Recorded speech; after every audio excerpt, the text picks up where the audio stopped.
श्री जगन्नाथाय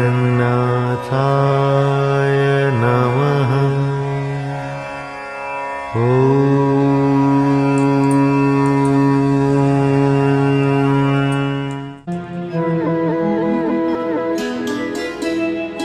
चतुर्भुजो जगन्नाथः कण्ठशोभितकौस्तुभः पद्मनाभो देवगर्भश्चन्द्रसूर्यविलोकनः जगन्नाथो लोकनाथो नीलाद्रिसह परो हरि दीनबन्धु दया सिन्धु कृपाळु